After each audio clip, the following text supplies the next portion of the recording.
Good morning. Another great Saturday morning here on PR Connections with your host, me, Desiree Williams, with Blank Tag Consulting. Sorry about that. I need to turn my phone off.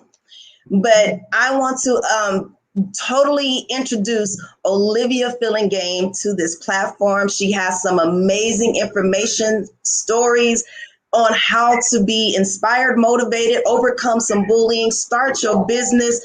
This woman is doing amazing things. She is out there grinding and pushing, and a lot of us need that, and it's definitely needed. It's welcomed. And I want to welcome Olivia. Welcome to PR Connections platform. How are you doing? Let us know a little bit about yourself.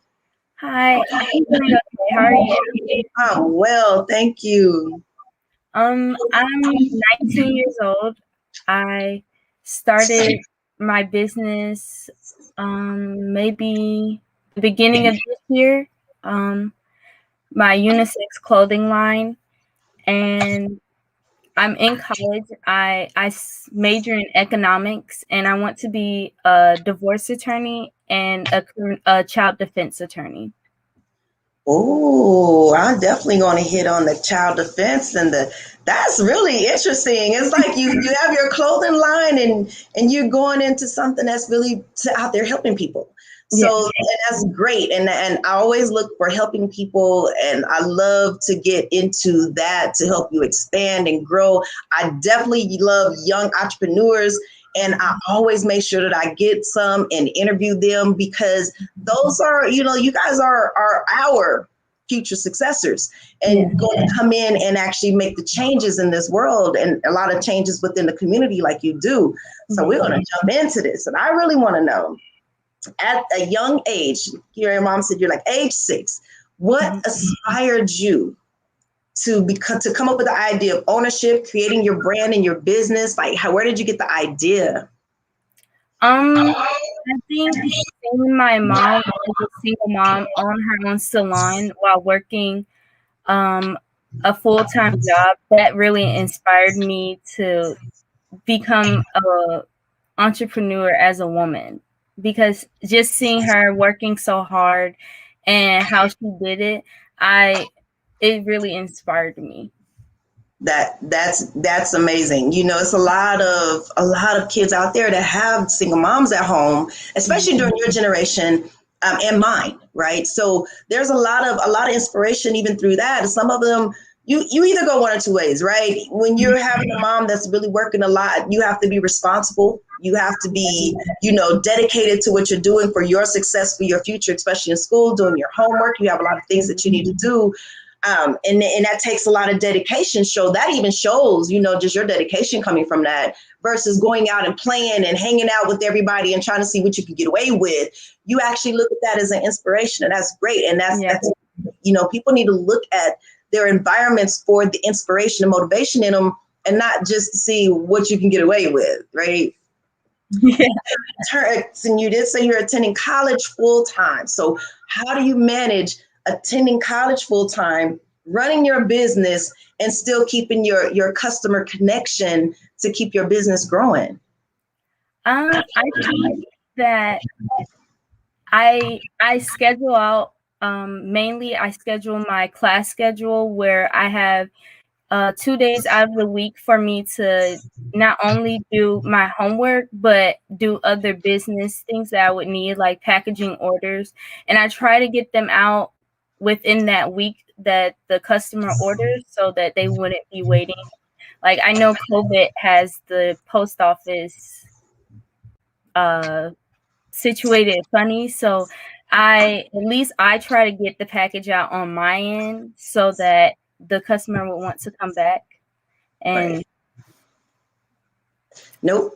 This is perfect. Customer engagement is really big, right? Mhm. And having that customer satisfaction is going to keep your business going. It's going to keep Yeah. your business moving, and it's going to keep your customers loyal to you. It's going to tell them, hey, you got to go and get, Heartbreak Couture because she's an amazing person. They make sure you get your product on time. Customer service, and I can't stress this enough. Customer service is extremely huge, especially in our community.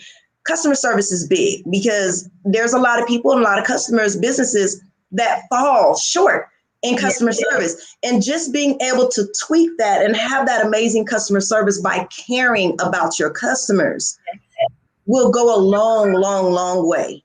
It's big. So you as the CEO of your brand, how do you fund your clothing line as your business startup? How did you get that all going? And I know you said earlier you don't have a storefront, you do it all online. So how did you get the funding for that and actually get that just going from the beginning? I saved up. I got a job when I came back home during the summer. So I saved up all of my money, and I don't like really asking for help. So I try to do everything myself. And I just saved up a whole bunch of money and then, so that I could get everything that I wanted. And even if I didn't get everything, I at least tried to get things that were necessary first, and then the fancy stuff I can get afterwards. Right. Mm-hmm. Right. No, totally get it. You had a plan. Yes. You wrote down a plan, and you very methodical about it to make sure that, okay, this is what I want. Right. Mm-hmm. And I always tell even my children when they were younger, before they went to college, it was like, well, I don't know what I want to do. Well, what do you want? Like, how do you want to live? Like, think of your end game first. Yes. This is before I really got, elevated and started becoming more enlightened. These were already my thought processes. Like, what do you want? Like, what kind of house you want? What kind of car do you want? What does your bank account look like?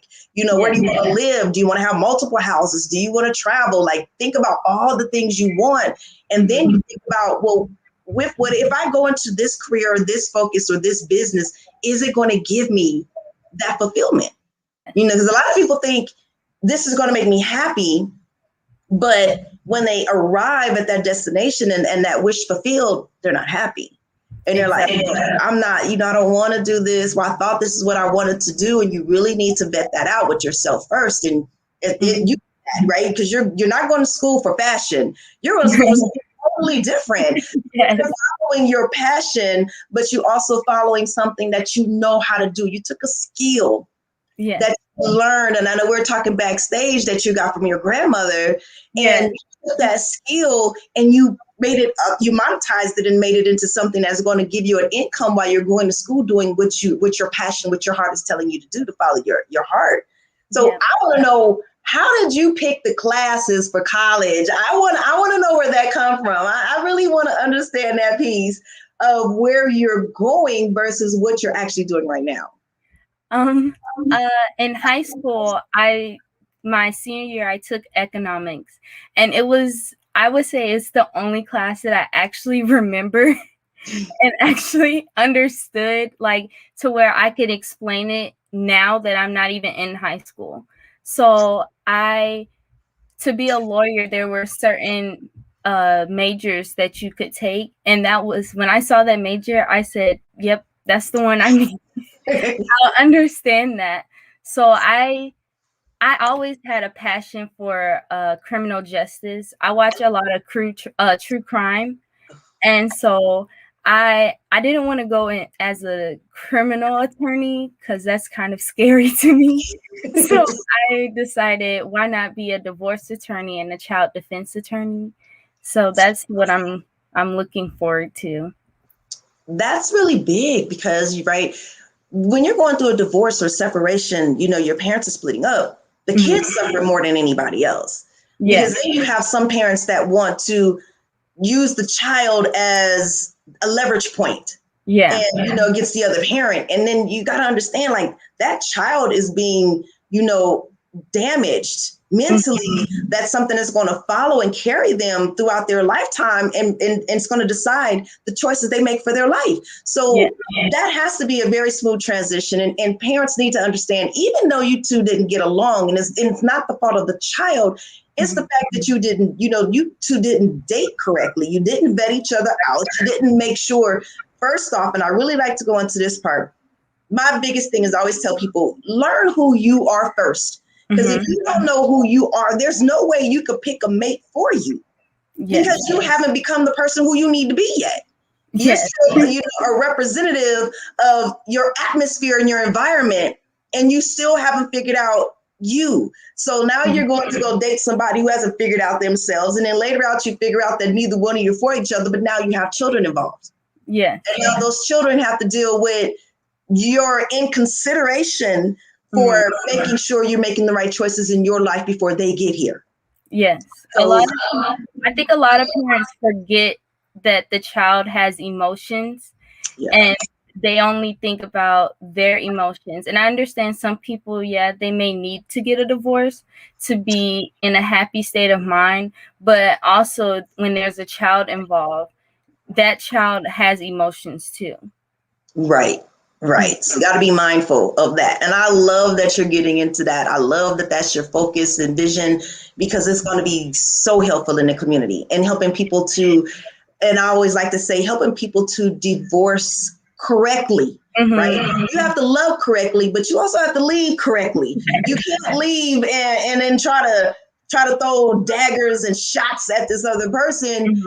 Come and leave the relationship like you came into it, with love. Right. Exactly. So I actually want to get into this other point that we kind of touched on just very, very briefly, but it's another big point and another big topic, just going right into segueing into, where you're going to, but coming from a life of being bullied while your mom is working full time and you had to really depend on a lot of your own things, your judgment, your choices, and how you actually move through that and then gain the strength. Like, tell us where you got that strength from, because a lot of people out there really need that. Like, how did you get through the bullying? So I was from 6th grade till the time I graduated, actually. And I think I started looking to YouTube to actually help me cope with things, because I don't necessarily like to tell my mom certain things, because obviously she's my mom, so she's going to react a certain way. And it's hard to explain to people who've never been bullied before how it actually feels. And because I think it's not really talked about, especially in the Black community, how people are actually being bullied in school. And a lot of parents and people do not know how to deal with someone who has come from that, and how it mentally frustrates you, but you don't understand why it's happening. So I think me helping my mom understand how I was feeling and how it made me feel, that definitely helped me cope with it easier. And that goes a long way. And I want to go back to what you said, because I want to make this very clear. I say this all the time on like almost every podcast that I do. I'm always saying this, right? YouTube can be your best friend. Do you know you can get an entire college degree off of YouTube? You can get more hours and information from YouTube a lot of times on multiple subjects than you can in school, because what you got to understand is on YouTube, they're coming from experience. They're telling you genuinely their experience and from the heart. When you're going to school, you're learning the technical part of it. You're learning the terminology. You're learning, this is the basis. That's your foundation. But even when you go through school and you're in school, going to YouTube, even to add to the information and knowledge that you have, gives you that experience side, which is amazingly great. Because like when I was in school, we didn't have, technology. We didn't have videos. We didn't have anything. I had to go to the library and get a book, and you read the book, right? And in the book, you would learn, you would learn about people's experiences, but it's so much different when you hear their story and when you see the person, because you want to know that these people are genuine about what they're saying. They're not just saying something that sound good or they read in the book and then they want to regurgitate it back to you. You can really tell if somebody's been through some stuff, right? And I love that. I mean, I was bullied from, I think, like 3rd grade all the way up till about high school.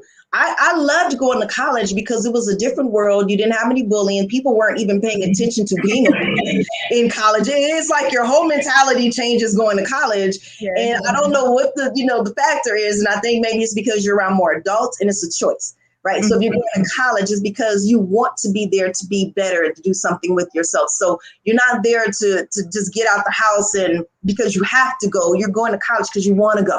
And I Yeah. know my professor said that you're here because you want to be here. So if you don't show up, that's on you. This is not high school no more. You're not, getting a grade just because you don't show up.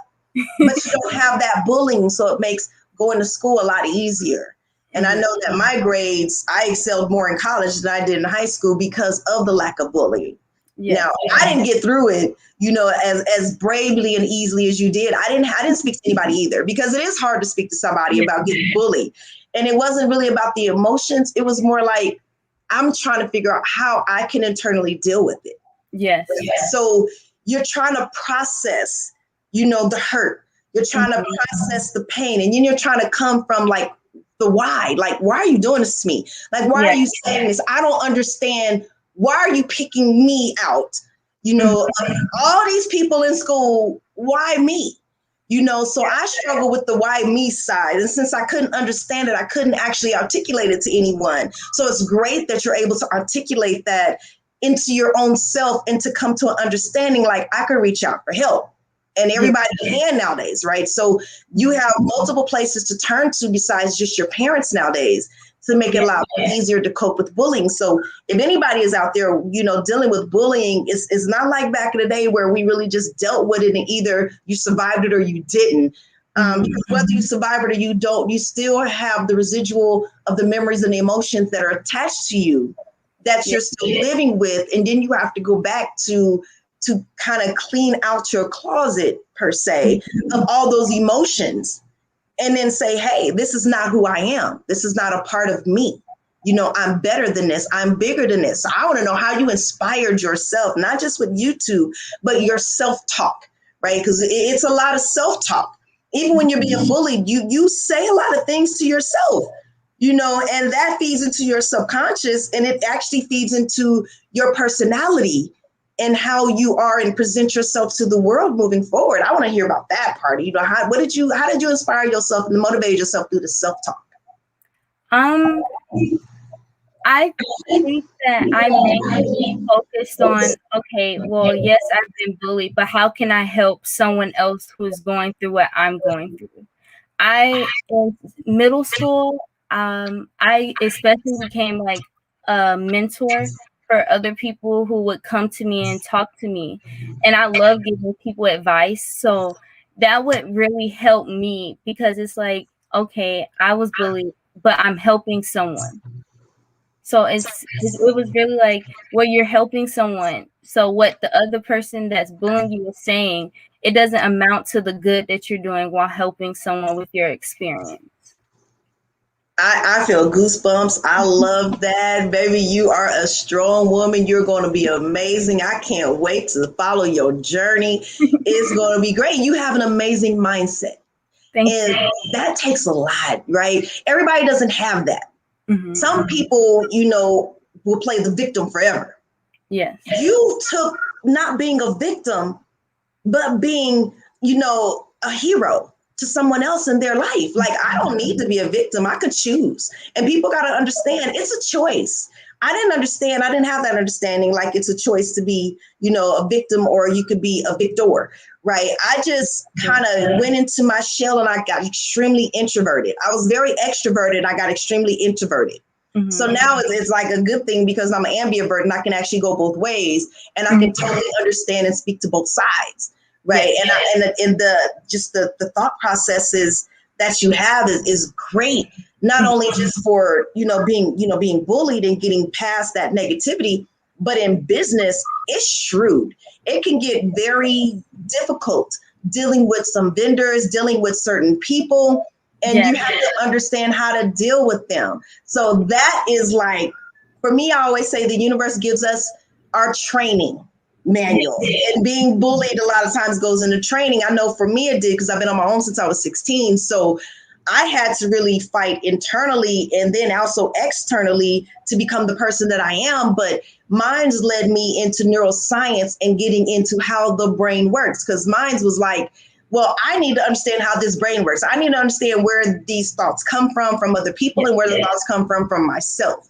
So yours leading you to, divorce and child advocacy. I'm going into, coaching And I love business. So it's business coaching and having that business mindset, building that strength. And I have become this fearless lion, right? Yeah. my brand Blank Tag is where I got that from. It's, Blank Tag is understanding your worth when no one else does. Yes. Back in the day and even now, if you go into a store that doesn't have prices, then you can't ask how much it is. You have to just know that you have that money. You got to know that that's worth what I'm going to pay for, whatever they tell me the price is. So Blank Tag is that same symbolism of understanding and knowing your worth. Even when people outside of you don't, when people ask you who you are and you got to go and explain yourself to who you are. And I've learned I'm not going to explain myself who I am anymore, because I am so true to myself that it comes out of my personality. And if you don't see it or understand it or feel it, then you're not paying attention to me anyway. Yes. Next. So I love that. What advice would you give to people out there, like kids out there, like young entrepreneurs that's still at home and still in high school and middle school? What advice can you give to them to help them to bridge that gap, per se, of communication to their parents about them being bullied? I would say, what I had to do with my mom was sit down and explain. Because she wouldn't understand if I didn't explain exactly where I was coming from. Even if it takes me all my life explaining, at least I'm explaining to her so she will understand why some things may hurt my feelings, or how certain things have impacted me and made me the person that I am today. Because I think a lot of parents, they don't understand that just because you've been bullied and the bullying has ended, you're still going to be impacted in your everyday life. The person that you were before you were bullied is no longer the person that you are afterwards, because you're going to maybe be a little self-conscious about what you do because of what the person has said or made you feel. So you have to explain that to your parents so that they understand that you're not just changing just because something bad happened, but you're changing because you had an experience that made you feel as though you needed to change. That is highly important. Yes. My youngest daughter was bullied. And I know, a parent, you're ready to go out and tear, that's, you're just a child, right? And you at that time, in that moment, you don't care about it being a child, because you're like, you bullying my baby. You are no longer a child to me in my mind. You are now an enemy, and you got to go down, right? So I totally get that. My daughter, she did come to me. She didn't directly come to me. She went to her sister, her big sister, right? And my oldest daughter is very aggressive. She doesn't care. She has no filter. She's been like that for a long time, but she's been hurt. So that was her outlet of not caring no more and not having a filter and being aggressive. So when my youngest daughter went to her sister, and sometimes you'll do that. If you have siblings, they're going to go to each other. They're not going to come to the parents, right? But what I taught my kids is not only to stick together and be there for each other, but if there is something really going on that needs to be talked about, say something, please. Yeah. So one can't, the other one can. So my oldest daughter came to me and was like, Mama, Tiara's being bullied at school. They're picking on her. They're calling her names and, X, Y, and Z. My daughter's going up there and she's about to fight these little girls and she's ready to jump in it. And I'm like, you can't. She's like, but Mama, because my oldest daughter, it was like my size when she was 9 and I'm 5'4". Right, so she's very big for her age. And she's like, Mom, I'm too big to be fighting these little kids because they're looking at me like I'm an adult. So, Mom, what are we going to do? And it was more or less like really sitting my youngest daughter down and talking to her also to help her compartmentalize what she was feeling, because it was really hurting her. She was really hurting inside and she didn't really know what to do. Yeah. So for me, my thing, what I did with her was, okay, so how are they bullying you? When they're talking about my hair and they're calling me bald headed and they're, all these things, everything that they bullied her on, and this is just me, because it's not everybody's solution. You really got to understand your children, parents. You need to understand your child, because every child you cannot do the same things with. Find out what works for your child. For me, because I have, I was on my own since I was 16. I have this fight mentality because of my bullying. And I'm like, okay, I was ready to fight back. And especially when it comes to mine, I'm like, forget that. We're not going to lay down and take it. We're fighting back. And I told her, I said, you go over there and you just knock that little girl head off. She touched you, beat her down. Because for me, I'm like, if you allow them to keep bullying you, they're going to keep bullying you. Yes. Now, if you start defending yourself, it stops them from bullying you. Now, I don't know what that's about, but it does. That's another option, and it does work. Sometimes they will just leave you alone. Sometimes you actually have to teach your kids how to defend themselves. It's not always about fighting. I'm not promoting violence or anything like that. I'm telling her to protect herself. Don't sit there and let somebody punch you and beat on you, and you just lay there and ball up and take it. No, fight back. And when you fight back, you put your all into that fight. Because you're going to have to let them know, I'm not going to just take this lying down. You're not going to just do me like this. And then the other caveat to that was like, okay, now I have to help her get the strength in herself to protect herself. Because I'm not going to always be there, right? Your parents are not always going to be there for you. So you have to learn how to protect yourself. And I told her, I said, learn how to ignore the chatter, right? They're going to say what they say. All you need to understand is, I need you to keep this in your mind. And in about 15 years, when you all become adults, their life is going to totally suck, because that karma is going to catch up with them and they're not going to be where they want to be. And I need you to stay focused on your school. I need you to stay focused on your future, because if you ever want to get somebody back, the best way to get them back is through success. Yes. And that was my way of getting, my revenge internally is I'm going to be successful and I'm going to fight to be the best me, the best parent. I don't want my kids to go through anything. I want to make sure that I'm completely there, all in for my kids. Right. So, and I was that fighter, and I made sure that was mine. Right. So it's so many ways that you can deal with bullying besides, just allowing it to just happen, because that's the worst thing you could do, is just allowing it to just continue. You have to stop it. And it can't come from the adults, because like I said, we're not always going to be there for the kids. We're not always there for you guys. And once we instill in you how to protect yourself, whether it's by physical means, verbal means, or just in mental means, just mentally protect yourself, that can go the longest way ever. Stay in sports, stay active, stay, busy. And I kept my kids busy in sports. I made sure that I was, there for them when they get out of school. I had to do a lot of different things. And as parents, you have to do that. And a lot of times your kids are not going to speak up, especially if you're home by yourself and you're the only child. Parents, please pay attention to your kids' actions. You will see the change in them. And don't just think, oh, she's sad today or she's having a bad day. No. Sit down and have that one-on-one. I would take my daughters and we'll go get our nails done, and we'll just have girl time, go to lunch with my daughters. Hey, come on, let's talk. Open up and talk to me. You have to make that environment friendly enough and open enough for them to feel comfortable enough to come talk to you. So if you're going through something with your kids, you can't force them to talk to you. Don't do that, because they're going to get more introverted. Make it and create a comfortable environment for them to open up to you, to talk to you. Yes.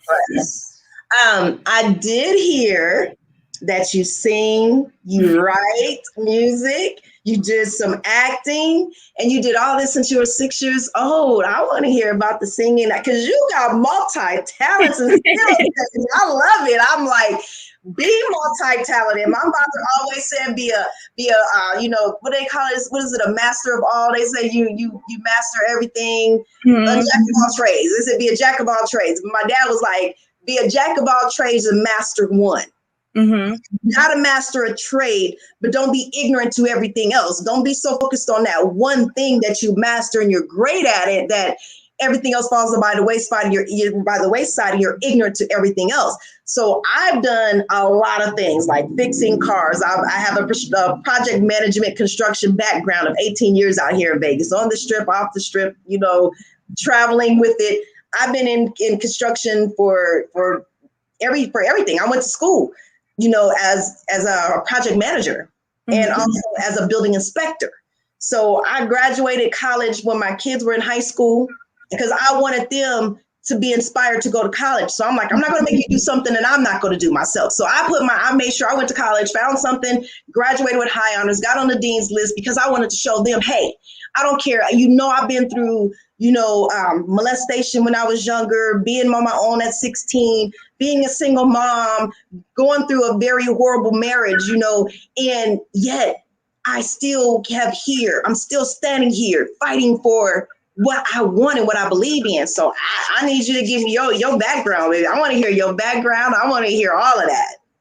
Okay, so my grandma has always been in the church singing, and so every summer when she used to have choir practice at her house, I used to just sit there and join in. When they would let me, or she'll be playing music on the little cassette, and it had a microphone, and I think she still has the cassette where I sung over her song. Oh. So I've always loved to sing because everyone in my family sings or do some sort of singing. So I love to sing. Like if I'm upset or I'm sad, I sing because it just makes me feel happy. I just forget about everything, and I just love music. Nice. When I was younger, my mom put me in John Casablanca, the modeling and acting school. I remember that. I did that too. So I've always loved taking pictures. So I did the modeling. I really liked the modeling, but my favorite was acting. I have the memory of I can memorize anything and still remember it. So I would have to do monologues on-site monologues at casting calls. And they will always say, how are you so young and can remember this long monologue and perform it for us? And I've always loved acting. My mom says that I'm a very dramatic person. So I just love acting. I love making people laugh and seeing people smile. So if I can do that, that's just my goal. That's amazing. And I did John Casablanca. I remember, oh my goodness, we used to have to show up at the mall to audition, and then we go to the studio. I mean, it was huge, right? You had hundreds of people standing in line and just all over the place trying to get into John Casablanca. Mm-hmm. And I modeled for them. Acting was always a passion of my father, so I always got into acting with him and, running lines with him and doing things like that. My outlet, and I heard that you said your singing is your outlet. Even when you're frustrated, you're irritated, you sing. Yes. I do love music. I listen to music because it soothes me and it puts you in that perfect place. Mine was writing also, but I was poetry. I wrote a lot of poetry. Everything that hurt me went into a poem. And I would actually literally in Phoenix, I would go on stage after I got older. I saved all my poems. Really? And then when they started doing poetry slams in Phoenix, when I was living out there, I went and got all my old poems and I would go on stage and I would read my poems and I would just express myself and get it out, because for me, that was my outlet to finally release it from my mind, release it from my life and my spirit, is by actually going on stage and verbally saying it to the world. Mm-hmm. This is what hurt me, and I'm here, I'm better, and just really pumping your own self up. Yes. It works a lot.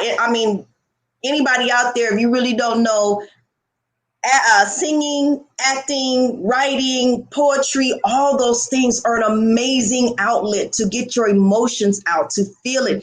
Journaling is the best, right? But writing is another form of journaling. When you're singing, you're writing your songs, or you're writing poetry, it's like journaling. You're getting your emotions and your feelings out. You're able to actually verbalize that and get it from your mind, because you got to get it out of here.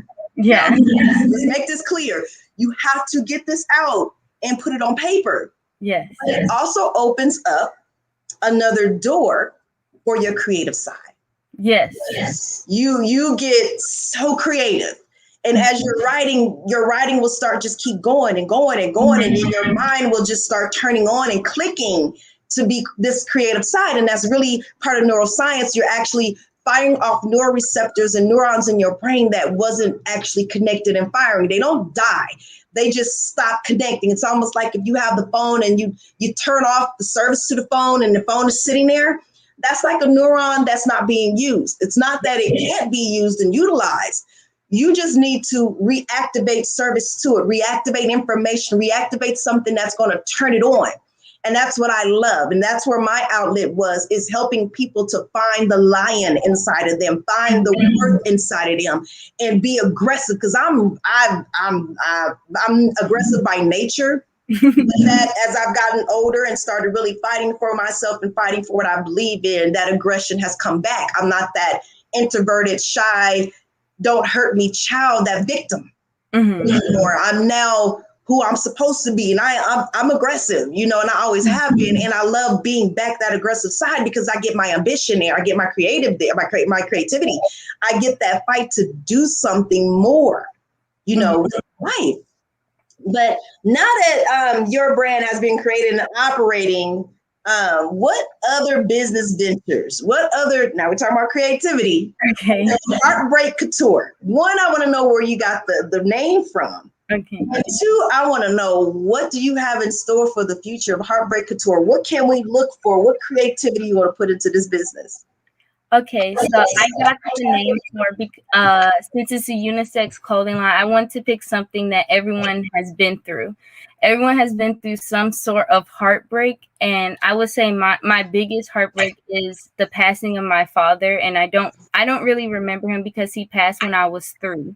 So I think that because my motto is I wear my heart on my shirt because it's removable, and I think that having that model is a form of getting over a heartbreak, because you're able to remove that heartbreak and go on with better things in your life.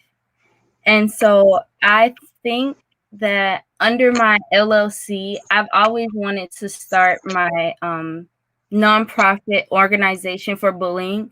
So I'm going to definitely start doing that since I'm in college and I'm almost done. I'm going to do that in the meantime. And I have been thinking of maybe, what is it? I want to be an event planner as well, because I love planning events. I'm always on Pinterest and just looking at different things. So I do want to add that under my LLC. I love event planning. I did that for some years, and it is so fun. It's a lot of work, but it's fun, right?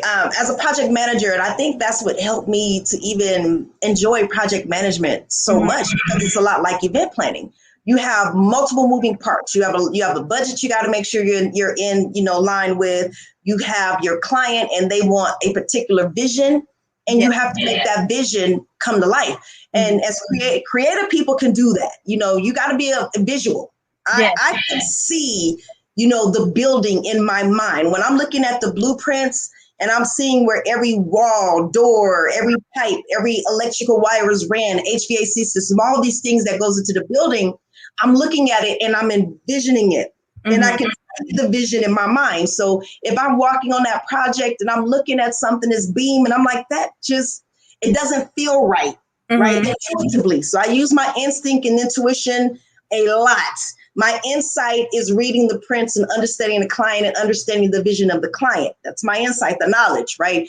But my instinct and intuition, because I have such a clear vision and understanding and insight to what my clients and customers want, I'm able to actually produce it, walk through a site and say that beam looks off or looks like something is missing. Like, well, what is it? I don't know exactly, because I can feel it.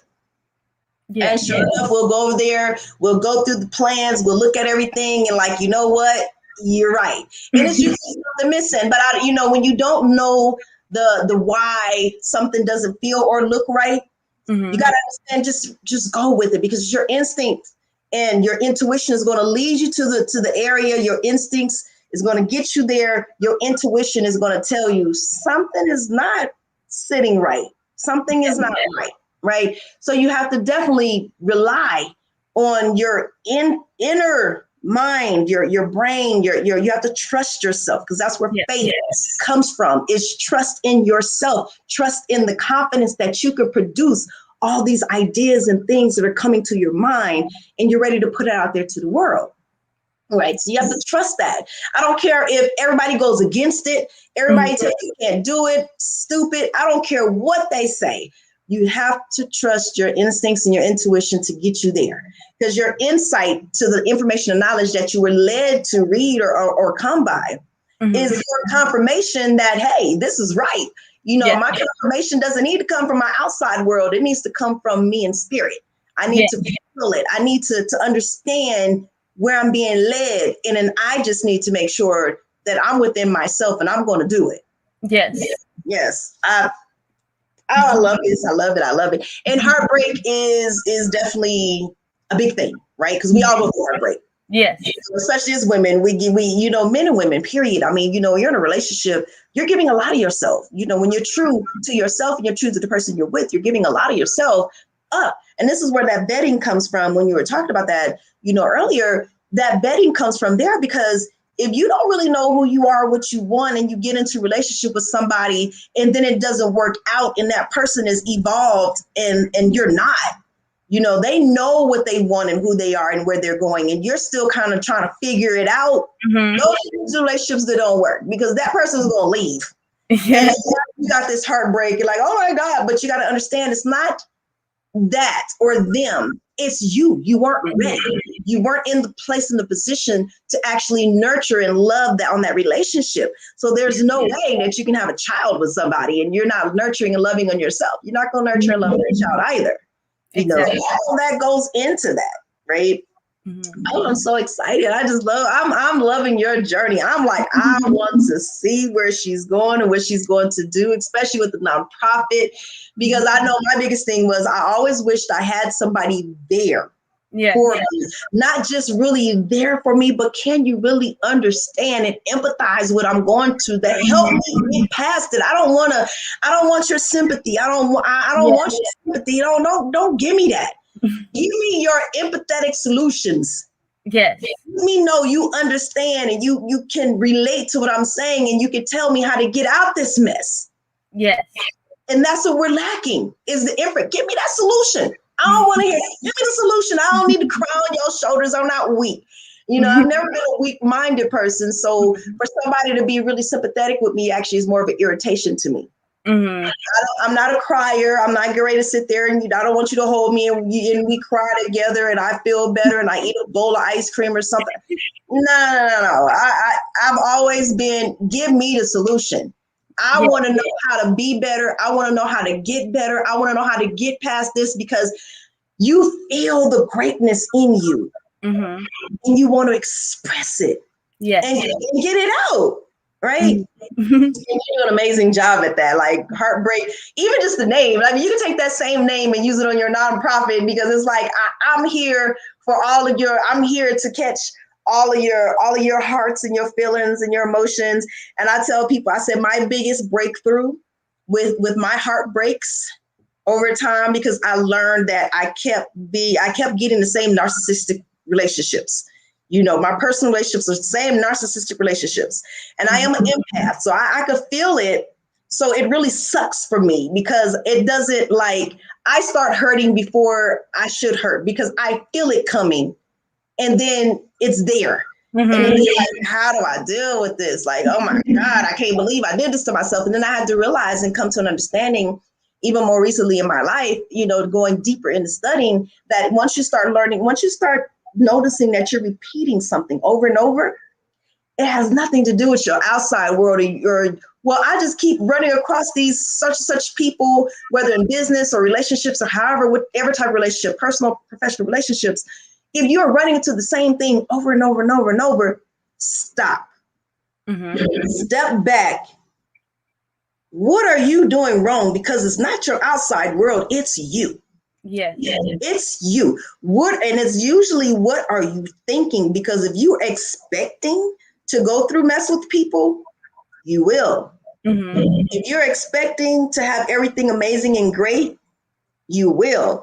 Your outside life follows your expectations for life. Yes.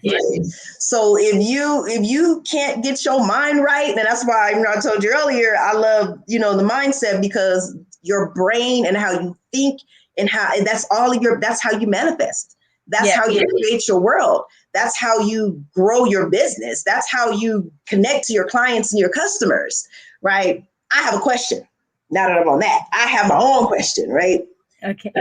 What is your morning routine? Like, do you have a morning routine to get your day started and set the tone and intentions for your day? I would say I always watch certain YouTube. I like when I go to sleep anyway, I watch YouTubers that I like. Like it helps me fall asleep because I don't want to end my day or start my day with something like if the day is bad, I want to start in my day with something good. And so my YouTubers, I love YouTube. And so I'll fall asleep listening to Ear Biscuits and uh I'll wake up and I'll watch YouTubers that I like. I watch a lot of family YouTubers or I'll watch true crime. And that's how I like to start my day. Something that I like. Yes, and that's important. And the reason why, is because you're more subconsciously aware Mm-hmm. during those times when you first wake up and right before you go to sleep, when your consciousness is tired and is dwindling down, and you're partially asleep, half asleep, and you're tired, you're ready to go and fall off to sleep. That means your subconscious is waking up and it's more aware, it's more present in your now. And at four hertz, 4 megahertz. I don't remember exactly because I kind of got off of getting them the hertz, and I just know what I need to listen to. Once you start practicing what you need to listen to, you know exactly, your body will tell you, okay, that's right, that's not, that's what I need right there or not. Right. But when you get to that point where you're more subconsciously aware, like right before you go to sleep or right when you wake up, you're downloading information into your subconscious being. Yes. And your subconscious being is your secretary, your assistant. It does what you tell it to do. It doesn't know jokes. It doesn't know you're playing. It doesn't, it doesn't do any of that. So if you're a person, you say things out of a joke, just understand that your subconscious is not looking at it as a joke, is looking at it as reality. Yes. So if you're talking about being broke, your subconscious say, okay, you want to be broke? You're broke. And you will remain broke. So if you don't want to be that, don't play with your subconscious. Be very direct and upfront. So with that, it's like, get that mindset right. So you want to listen to YouTube. You want to listen to like binary beats, and binary is very great. I have my YouTubers. I'm in Brian Scott, Sadhguru. There's Napoleon Hill. There's a lot of them that I really do listen to. Brian Scott is one of my favorites. And I listen to him a lot because he goes through a lot of the books, and especially the older books of going into neuroscience, well, actually more metaphysics. Okay. I got Dr. Joe Dispenza to get directly into neuroscience because he's a neuroscientist. So he has a lot of, things that I love to listen to in his books and all that, especially his audio books on how to evolve yourself and evolve your brain and how to break habits of being yourself, because you got to break the habits of what you accumulated to who you are right now, so you can gain the habits to who you want to be. Yes. And the best time to do that is when you first wake up in the morning or right before you go to bed, because you don't want your subconscious to dwell on worries, negativity, fears, pains before you go to bed. You don't want that. You always ask the main questions. If you want to expand your business, if you want to expand your mindset, if you need to understand where to go get that next opportunity or investor or investment, you want to put those questions into your subconscious before you go to bed. Ask those questions that you're struggling with before you go to bed. And usually your subconscious will be up all night working on grabbing and gathering information so it can give it to you. Yes. And you'll be able to have that first thing in the morning. Sometimes I'm waking up at 3 in the morning, between 3 and 4:30 in the morning, and my mind won't stop going. I'm just, they're just like downloading. The downloads can be so much. You got to grab that notepad and pen. And sometimes for me, I can't keep up writing it by hand because they're just like coming. So I got to grab my phone, hit the recorder, and I'm just speaking into my phone. I'm just all, talking into my phone, everything that I'm downloading in my mind, coming from my subconscious, I'm putting it in the recorder, and I'm going back to it, and I'm listening to it later, and I'm taking notes. Like, I had a great idea, or if I'm driving or anything, I always just try to pull over, hit the recorder on my phone, and then speak it to it. Because when you have those downloads of information, they're going to come, and they're going to just start just dropping. And you cannot, I promise you, you're not going to remember them later. Don't say, I'm going to come back to that later. No. I don't care. Like I said, you got to pull your car over to the side of the road and get that download, write that down, document it somewhere, record it, whatever you got to do, because all it takes is one amazing idea, and you're a millionaire, right? You just need one.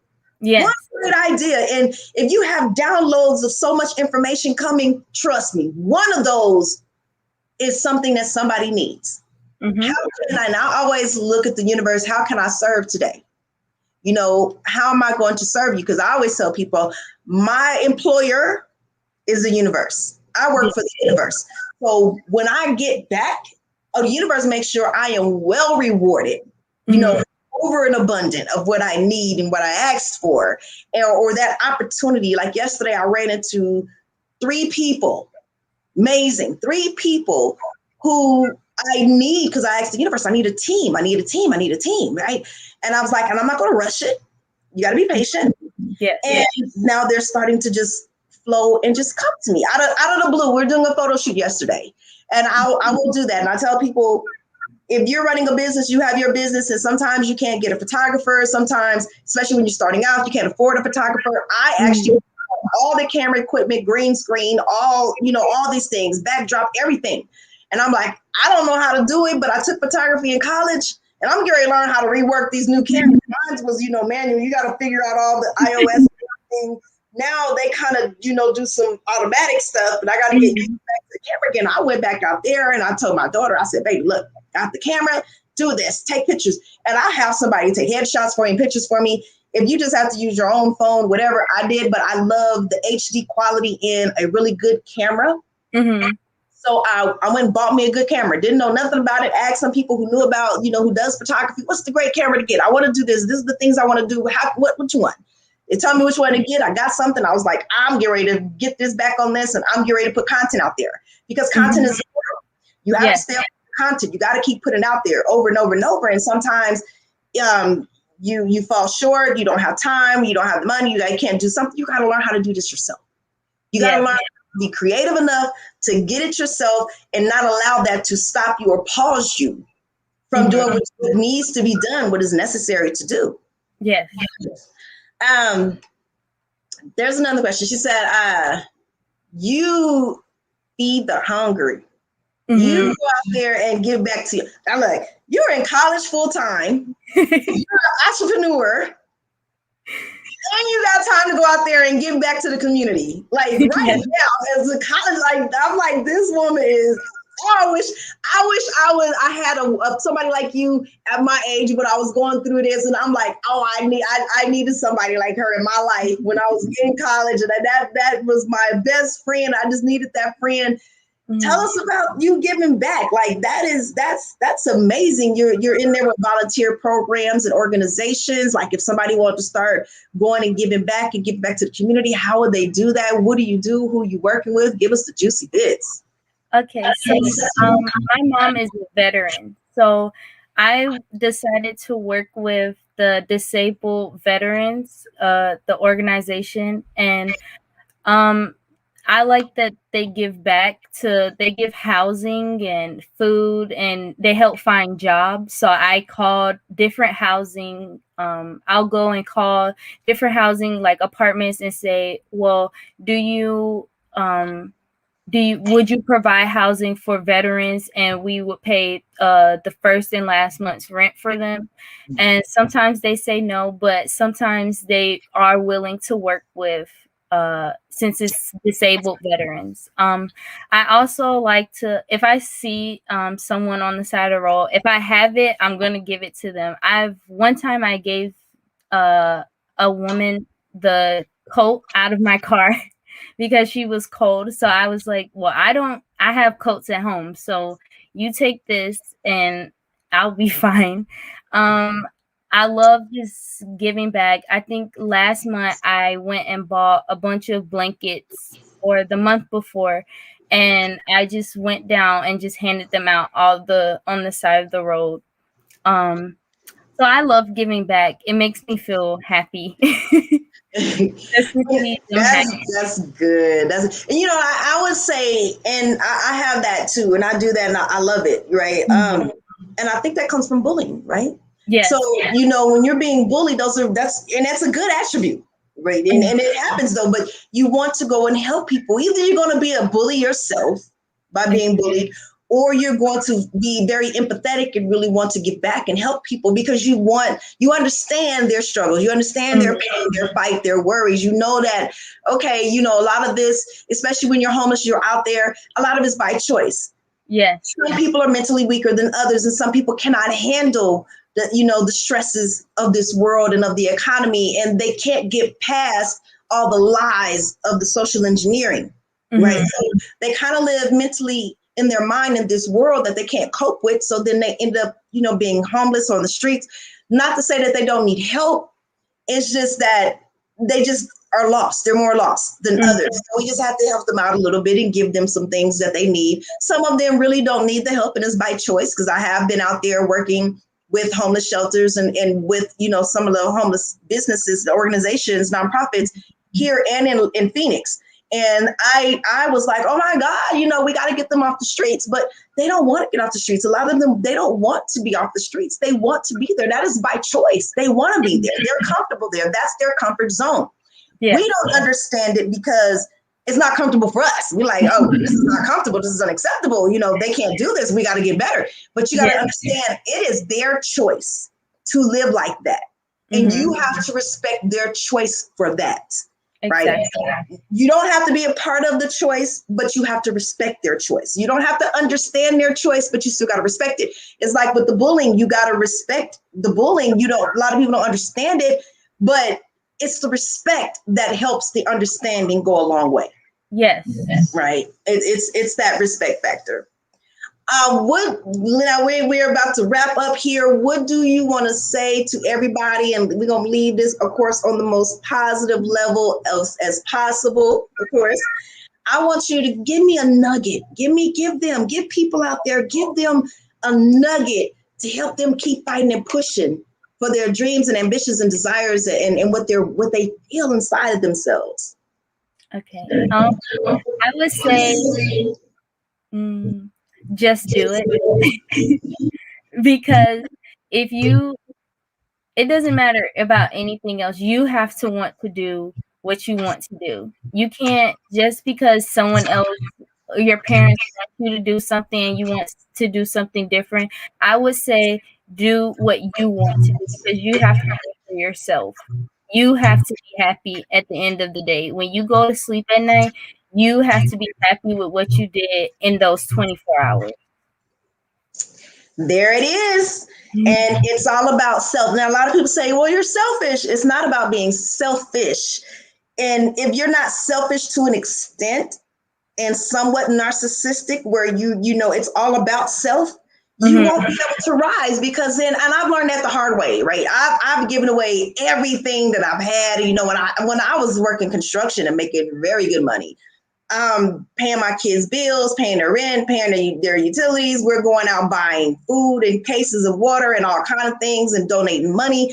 And I've given away majority of what I made. I didn't have any. When I look back, I was like, I don't even have anything for myself. Like, I kind of gave everything away. Like,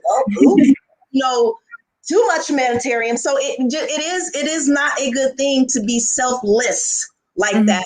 I've been down that road majority of my life, and I don't have hardly anything that I should be showing for my life. So I'm now making these changes within this beginning of this year, especially since COVID started, because it's like, hey, you gonna do. And I'm like, I gotta be more selfish, for me, if I'm willing to go out there and help people on the level they deserve to be helped. Right. Yes. And I think it's selfish to not be selfless, to say, I think it's selfish towards yourself. If I'm saying that correctly, selfish to yourself if you're kind of giving everything away because you're not teaching them anything. You're feeding them the fish versus teaching them how to fish. Exactly. And now you're giving so much out of it and they're not getting anything out of it. They're not going to learn how to be better people or have more money, which is why I'm going into, do a coaching like I coach, because that's my give back, right? If I can help your mindset and drop nuggets mentally, that's something you can use for the rest of your life. That never goes away. Like money goes away, food goes away, water goes away, but that knowledge will stay with you as long as you want to. And even if you don't use it today, 10 years down the line, and I've had people come back and tell me something I said clicked for them at that moment when they needed it. And it changed their life from that point on, because they have to be ready for that information. They have to be ready for that knowledge and ready for that change. Yes. Tell people how they can find you, baby. You can shop my website at www.hbcouturee.com, and we have a Facebook page, Heartbreak Couture, and also an Instagram, heartbreakcouture.e. And yes. So follow her on all her platforms and support this young lady. She's doing amazing things, and she's about to do even more amazing things. I'm so looking forward to her nonprofit and everything she's going to do moving forward. I'm definitely going to keep in touch and follow you because I love your story. I love your back, your backstory. I love your front story. I love your story right now. Great. Everybody know I am Desiree Williams of Blank Tag Consulting. You can email me if you want to come be a guest on this PR Connections platform or on my platforms on Blank Tag. You can catch me at DesireeWilliams@blanktag.org. When you send me an email, you can also see my Facebook page, which is blank_tag_. My Instagram is blank_tag_. My TikTok that I'm going to start, because I like to have some of those funny moments.